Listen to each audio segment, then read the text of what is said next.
Well, hello everybody, and welcome to Saturday in Ohio.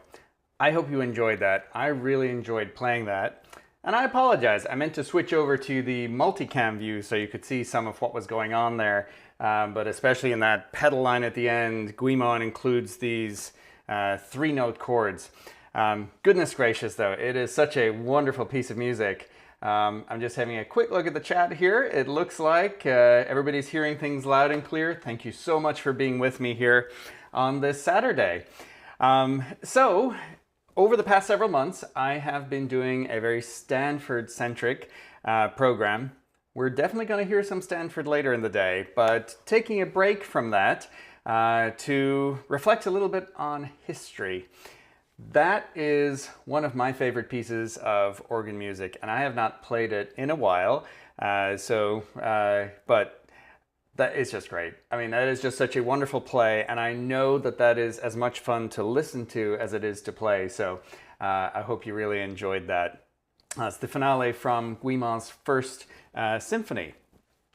So, today, I am going to bring you on a little bit of a tour of some Hauptwerk sample sets, some Hauptwerk history, maybe even a little bit of organ history itself. So let's launch directly into that. As we know, the organ is an amazing instrument, and that piece of Guilmant really capitalizes what this fantastic instrument is capable of. This is an engraving from the Dom Bedos organ. And if you've probably heard our podcast episode where we talked a little bit about organ history. So pipe organs have been in culture around the world for hundreds, approaching thousands of years. And just the massive sound that they're capable of, from, you know, the softest stops all the way to the biggest sound, that is really what is the attraction for me. It's just a complete symphony orchestra under your fingertips, which is just so much fun.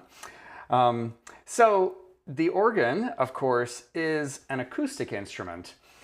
So much like the other orchestral instruments, we've got some representative pictures there. The organ is very much an acoustic instrument.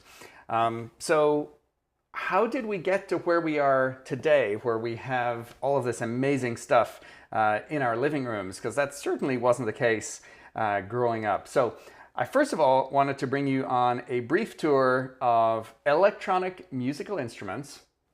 And some of you will know I also play the theremin. And that picture there is Leon Theremin with his invention. He was a Russian scientist working on shortwave radios at the time and discovered an opportunity to make music. So that's where it began, and that was in 1920. Which really wasn't that long ago when you stop and think about it. When you think we've had musical instruments for millennia, all of a sudden this whole concept of electronic music and how do we bring historical instruments into the future. So what characterizes our electronic instruments, of course, is we have to have a sound that is initially generated as an electrical impulse. That's where the electronic comes from. So we have a voltage somehow that is changing shape, and then that drives a speaker. And that's really it in a nutshell. Okay, we're done.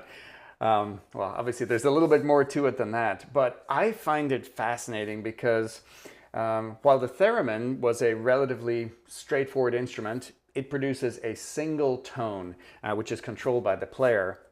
But folks got really creative over the last 100 years in terms of figuring out ways to create when you think about a pipe organ, let's go back, in fact, and just look at what's going on in a pipe organ.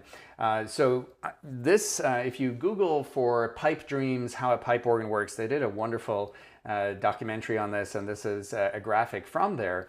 But remember, a pipe organ has oftentimes thousands of pipes under the control of a single player. So when we press a key, there's a mechanism or linkage that allows air into a pipe or groups of pipe, and that excites the air, and that's how we hear sound. But how do you do that electronically? Well, the most famous instrument, of course, was the Hammond organ. And I love the creativity of the folks here. So that contraption on the right, that is a zoomed in picture on the tone wheel generator. So these organs, folks who have played them will describe that there's this whole startup process, almost like starting a car, where you have to get the the machinery up and running. But basically, you have a series of almost bicycle gears. You have these little wheels, tone wheels, that have teeth on them.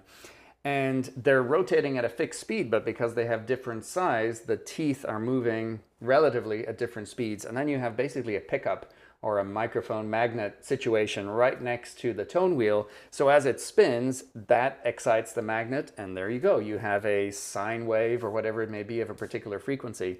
So that's how the Hammonds worked, that you had all of these tone wheels. So basically you needed a tone wheel for every pitch that the organ was going to produce. And then there was some funky electronics to make the drawbars work. But at its core, that's how a tone wheel organ works. And they weigh a lot as a consequence.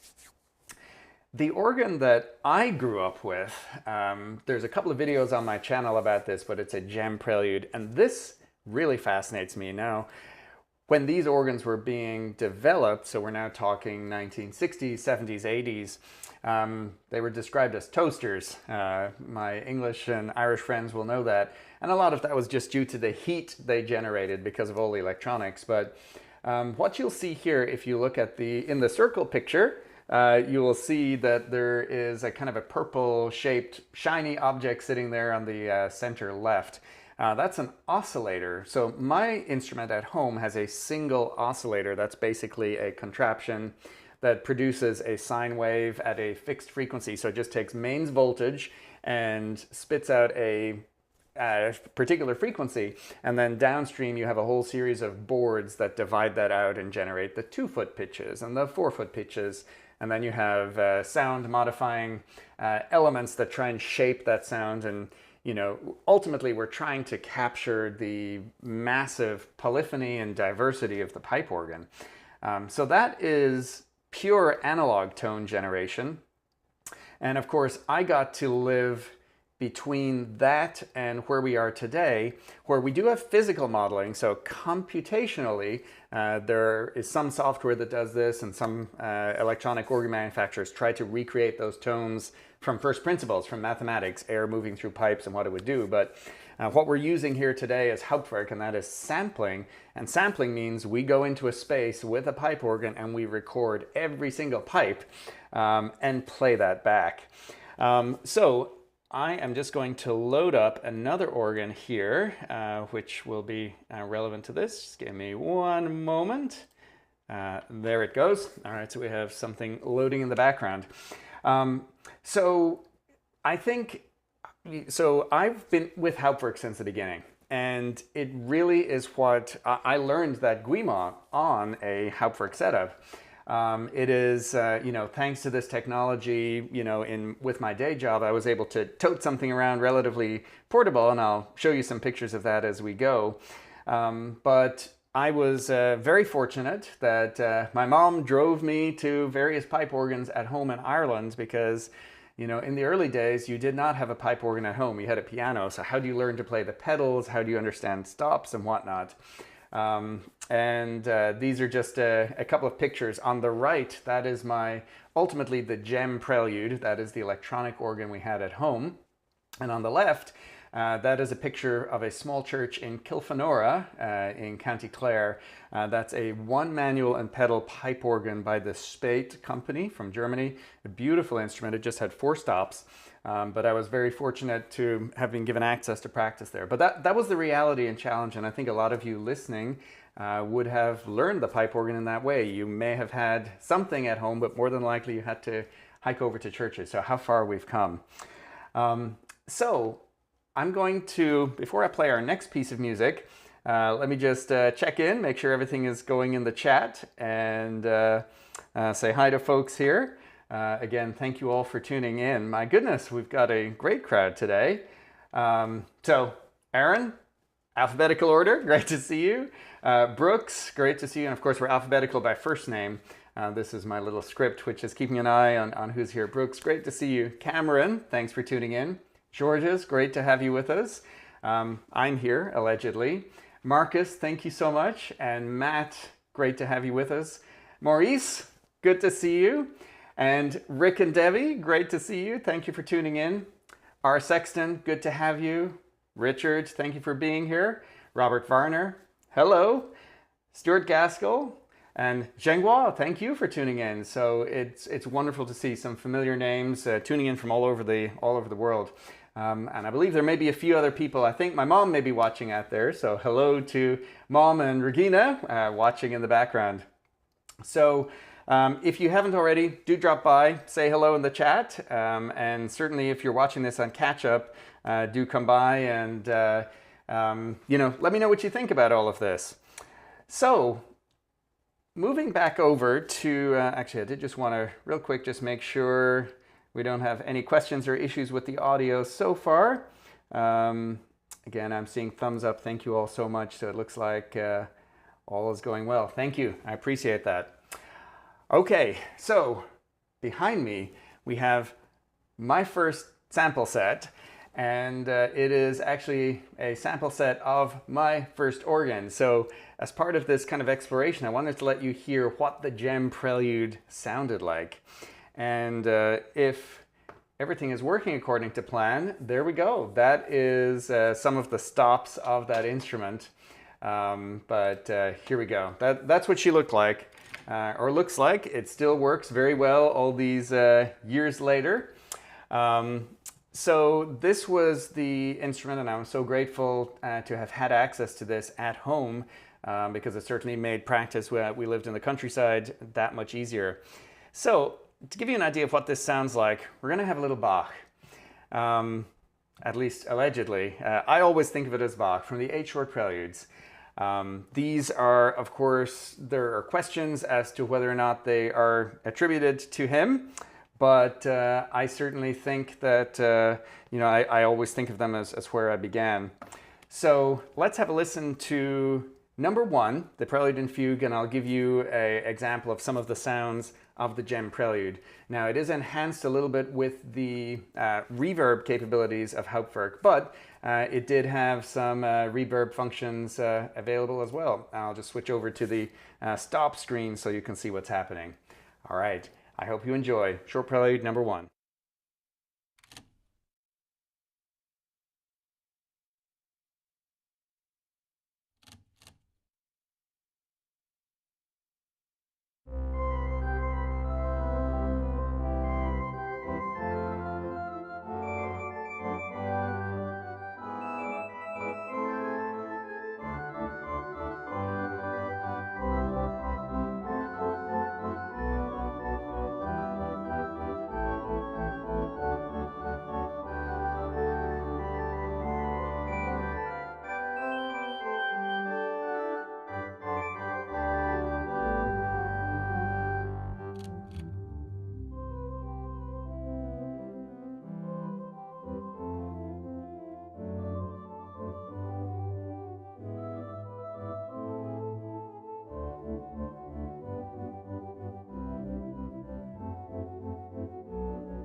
there we go. I hope you enjoyed that. A little something different. Looking back, yes, Brooks, organ inception, indeed. For those that might be interested, this was recorded, so that organ outputs in mono, so I plugged an audio recorder into the headphone jack, and even though it just has a single oscillator, I did record each key chromatically all the way up, so that I had plenty of data then to work through and loop with and whatnot. Actually, I didn't turn it on, but it's kind of fun if I switch back to the Hauptwerk screen. Let's see, you might hear, where's my mouse? There we go. Just about in the background, you may hear, it's kind of the blower of this instrument. There's a little bit of audio crackle, so I denoised all of the samples, but I did preserve some of that electronic hiss for posterity. So there was certainly a time that these organs were not valued. I valued it because it was an incredible tool for learning and study, and I'm just so grateful that we had it and continue to have it. And now I'm just very fascinated at how it worked and how simply everything we heard there is generated by that instrument. So that's just taking line voltage out of the wall that already has an oscillation to it, and it's modifying all of that. So that had no integrated circuits or microprocessors. That's all based on just electricity vibrating over and back and some clever circuitry to divide that out. So really wonderful stuff. Anyhow, I do want to switch back over to the slide deck just to tell you a little bit more about my Hauptwerk journey. So I first got involved in Hauptwerk in version 1. So I remember I moved to the United States in 2004, but Hauptwerk arrived on the scene in 2002 as a shareware program. So Martin Died was a professor, perhaps mathematics at the time, but also an organist.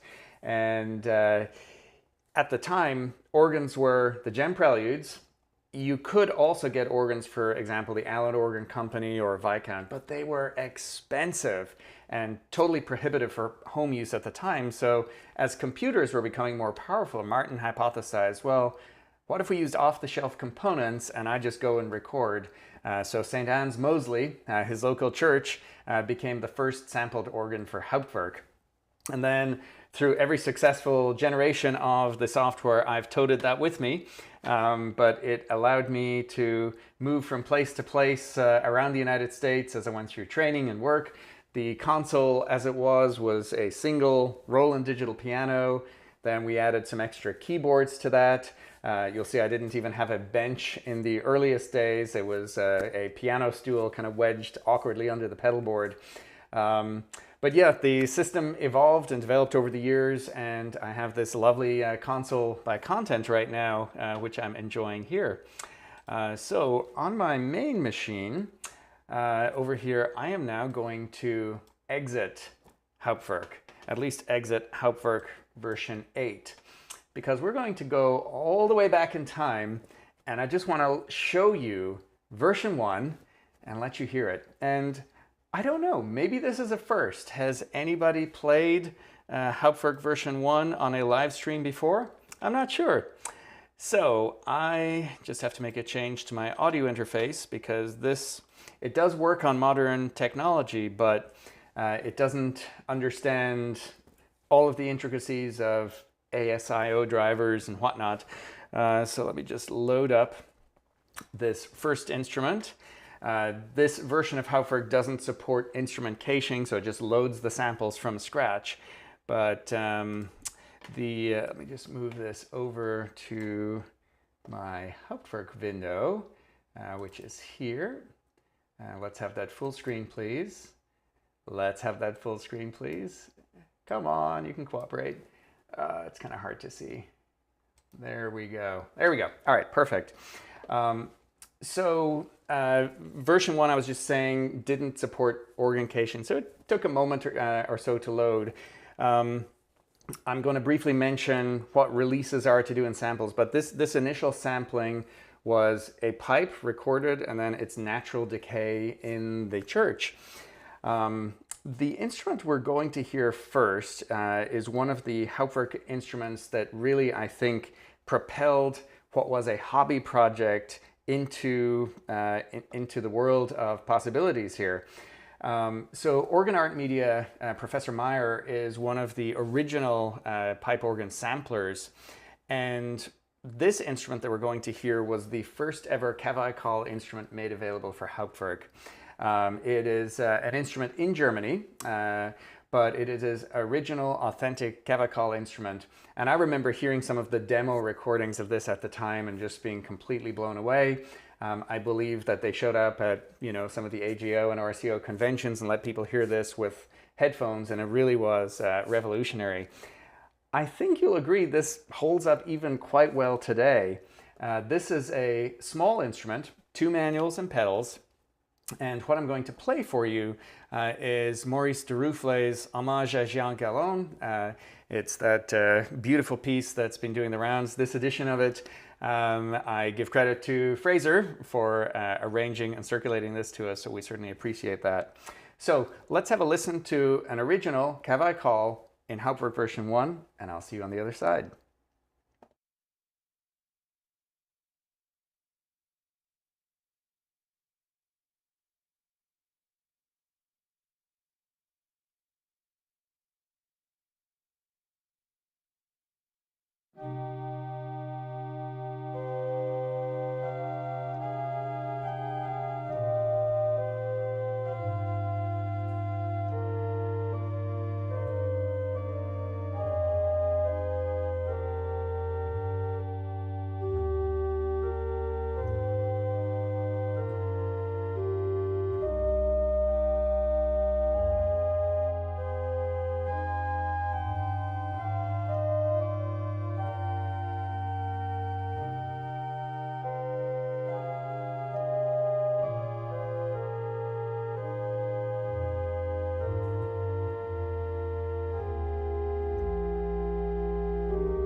Well, there you have it. I hope you enjoyed that.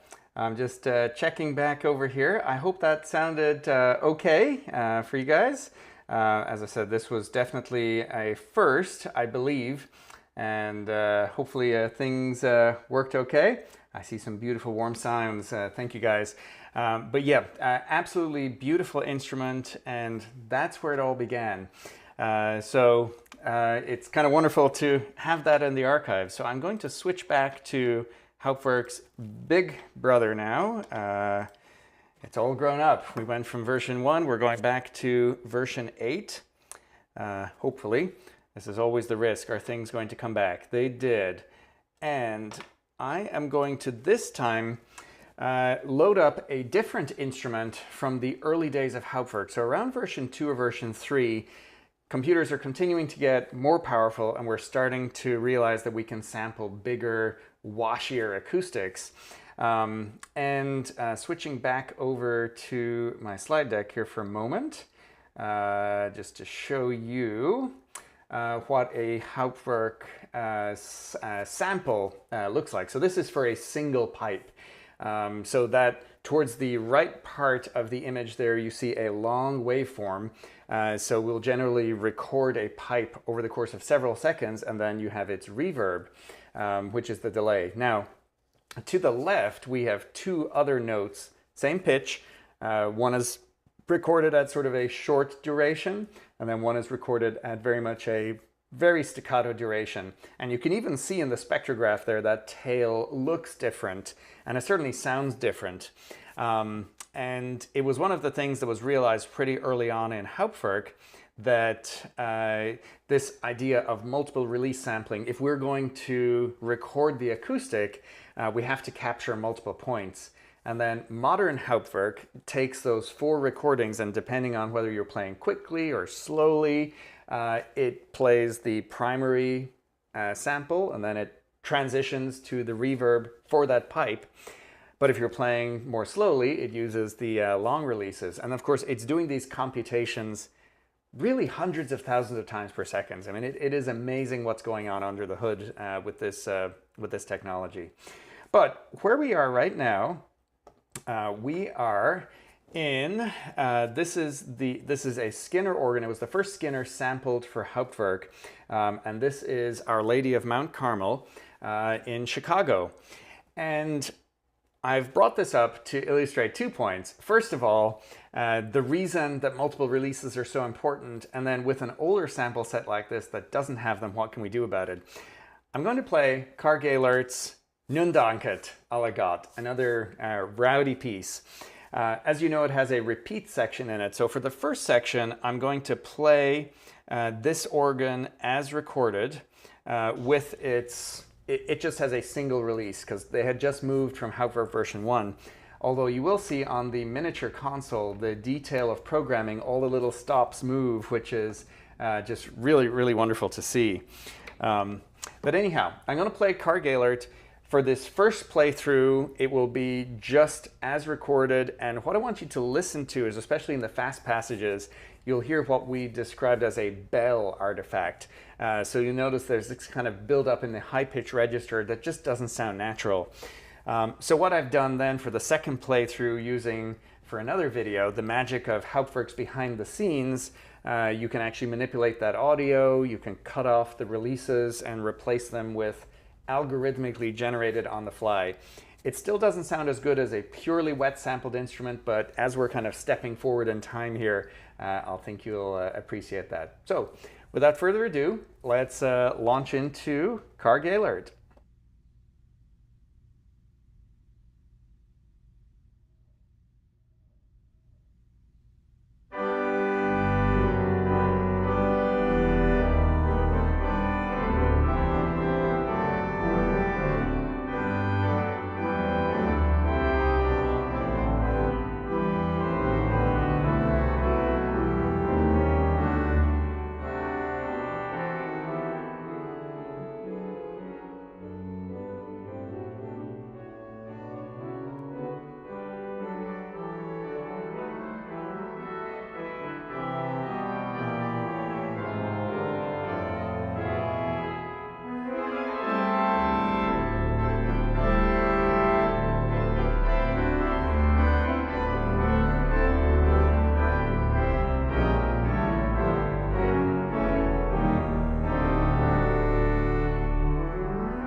Well, there we go. A little Karg alert and a little technical glitch as well. I'm not entirely sure why, but we had some MIDI ciphering. For my non-organist friends, a cipher is when the mechanism of the organ gets stuck somewhere along the way, and it's something that happens to real pipe organs. I noticed it during setup. It may be something to do with having launched Hauptwerk version 1, because that usually doesn't happen on this setup. So hopefully it's not going to persist. But anyhow, we've got a couple of more things for you, but that was the Our Lady of Mount Carmel Skinner. I'm going to load up the next organ, and then I'll check in with you guys in the chat. Let's see, here we go. All right. But I think you can hear the difference between the first part and the second part, that kind of ringing bell artifact, which I was able to mostly get rid of. I think it sounds pretty decent. So here we go. So let's switch over to this view. And let's see, do we have some new friends? We do. Thank you, Christian, for checking in. Bill Rady, great to see you. And John Harvey, thank you for tuning in. I really appreciate it. So again, if you're new here, I've been doing a monthly live stream where I'm featuring some of the Stanford works I'm learning. This month is a little bit of a break, just reflecting on 20 years of Hauptwerk history. So let me just quickly review the chat and see if we have any questions or comments I need to address here. Yes, great to see. Thank you all for your applause and for tuning in. Just fantastic. I really, really appreciate it. So I have now loaded up another organ that I had the privilege of working on this past year. This is going to be the sample set of our Kilgan pipe organ here in Portsmouth, Ohio. So this now has been sampled using essentially our most up-to-date techniques, using multiple releases. But not just multiple releases, that's for the reverb. There's also multiple perspectives. So that means we have microphones close to the pipes, microphones further back in the church, and then microphones all the way at the rear. And that creates this wonderful sense of space. So I have two small numbers I'm going to share here. The first, you know what, let's have some Christmas in summer, shall we? And I think I saw Aaron Schau's in the chat. So this is his setting of Es ist ein Ros, which is absolutely beautiful, really was written with these American instruments in mind. So I hope you enjoy. I'll check in on the other side.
Isn't that absolutely beautiful?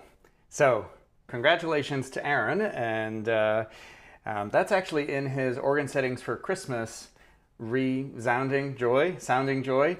And he actually just announced he's published a new one, which I'm looking forward to getting my hands on for this coming Christmas. But that was a perfect piece to illustrate those beautiful flute celestes, such an American warm sound, and we're just so lucky to have that here in town. So that is the quieter, softer side of our Kilgan. And at this point, I wanted to make a brief plug for some of my own activities. Those of you who've been following me know that I'm working through Stanford this year. And if you haven't seen, I did just recently publish his second sonata, the Sonata Eroica, which is an absolutely amazing work. So he wrote a total of 5 organ sonatas in the course of his life. The first is a very technical one and will be coming at some point. 2, 3, and 4 were written right around World War I, and number 2 is the Sonata Eroica that I've just published, so do go check that out if you haven't heard it. Sonata number 3, which I'll be working on soon, is Sonata Britannica, and then Sonata number 4 is Sonata Celtica, which I've played. It's on the channel, and I may be playing on the other side of the pond this year. More on that to come.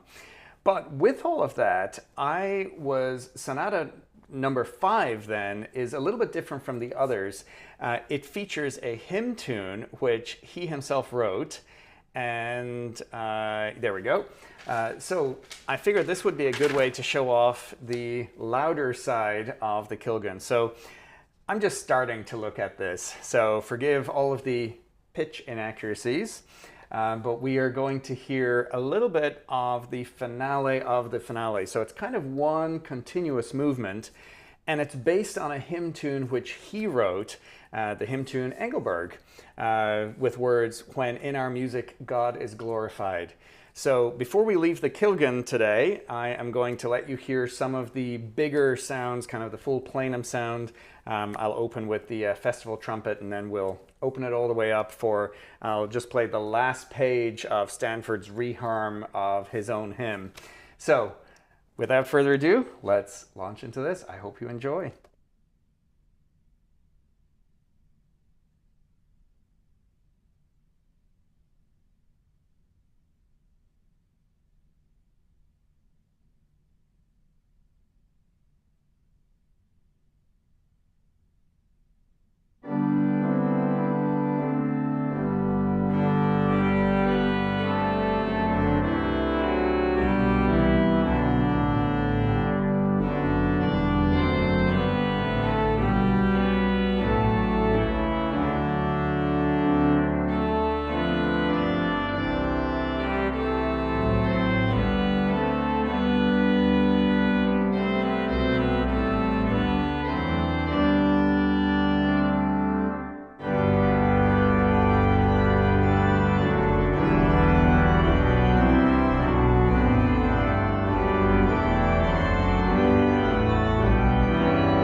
So, coming to a channel near you soon. That will be Sonata number 5, that tail end. He does some really interesting things with the harmony there, especially at the end. And it's something that he does throughout his development of Sonata 5, is he takes that hymn tune. In fact, the opening, let me just go back to the very beginning here. Let's see, almost there. There we go. So he opens with a pretty straightforward statement of the theme.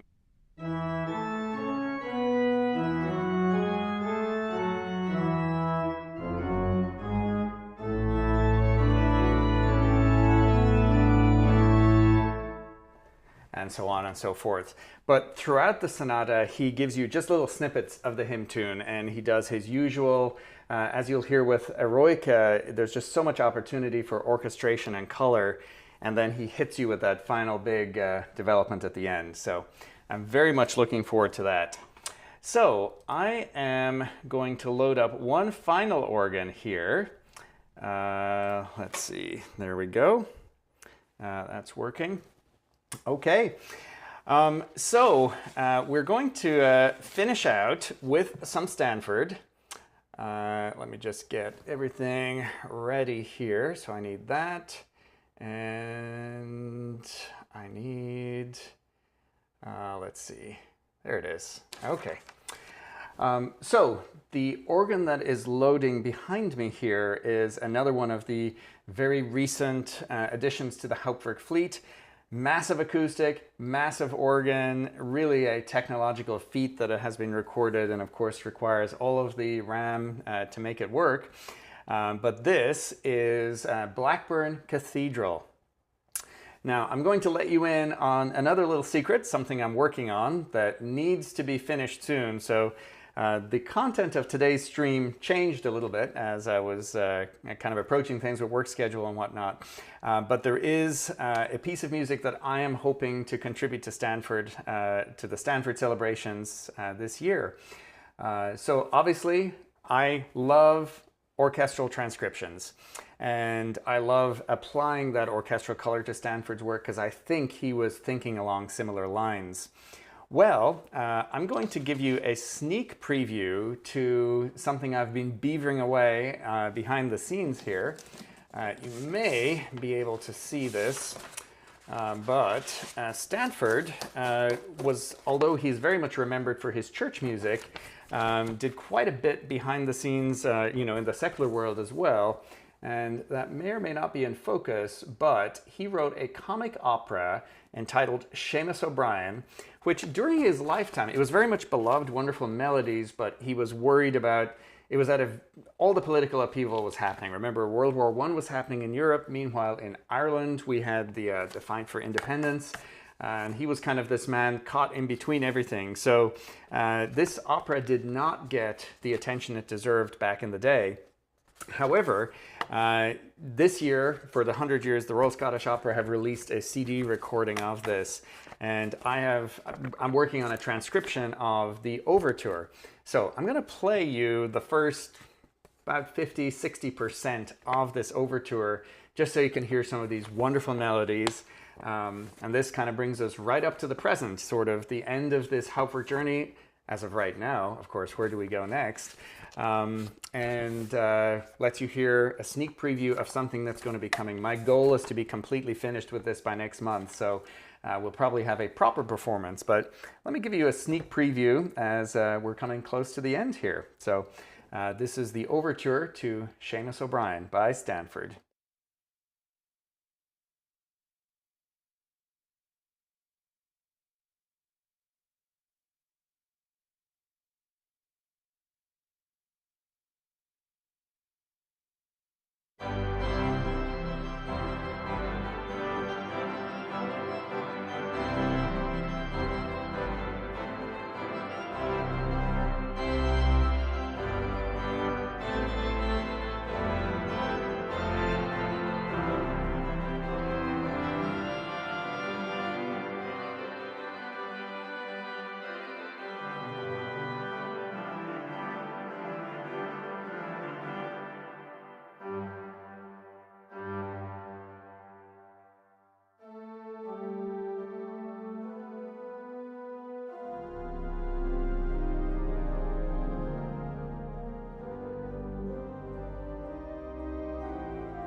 there we go. A little bit of fun. As you can see, there are some blank pages to follow. So it's coming along. The notes are not quite secure, but it is just so much fun. Just amazing melody. So I think this is going to be a nice addition to the repertoire.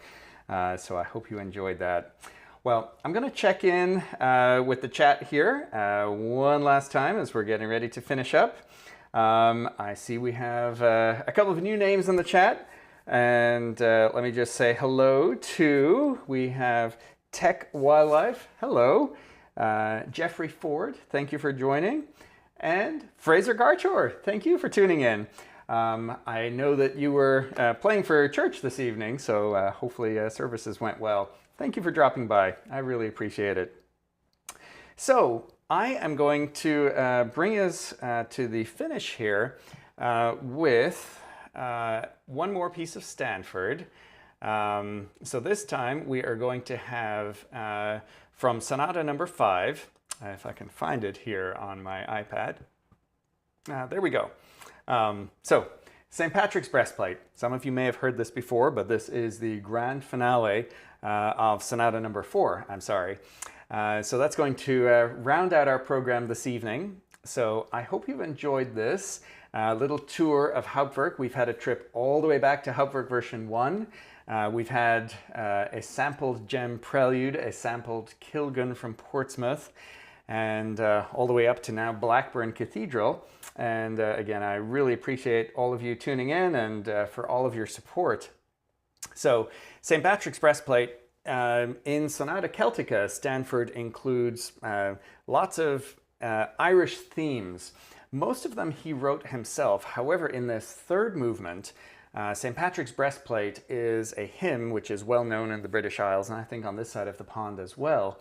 But Stanford actually preserved this melody. There is the Petrie collection of Irish melodies where they went around and collected from the folk melodies, and Stanford edited and curated that, and then several of the melodies he brought into, dressed up, brought to the concert hall as it were.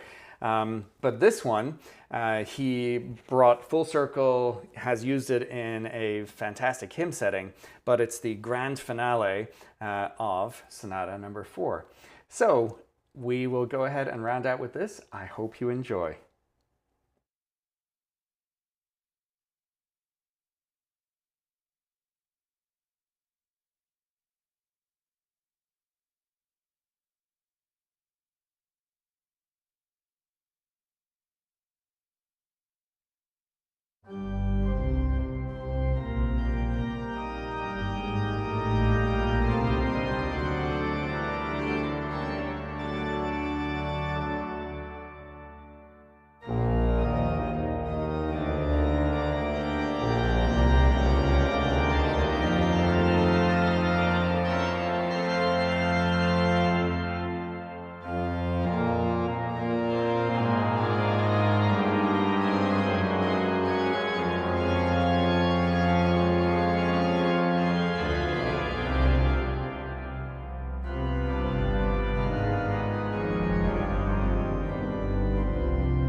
Well, I hope you enjoyed that.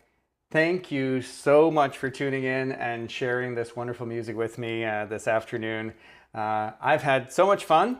I hope you've enjoyed it, maybe learned a few things. It's definitely fun to reflect on where we've been, and it actually really, again, just struck me how far music technology has come from theremin, 1920, to that in my living room in 2024.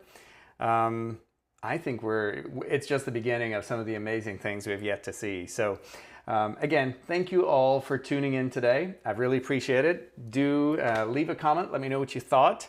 If you're new here, you're always welcome to come back on my channel. You'll find lots of recordings of Stanford this year, but lots of other fun stuff too. And once a month, I will hopefully be bringing new recordings of Stanford to bear, so do follow along with that. So again, thank you all. I really appreciate it, and we'll see you next time. Bye-bye.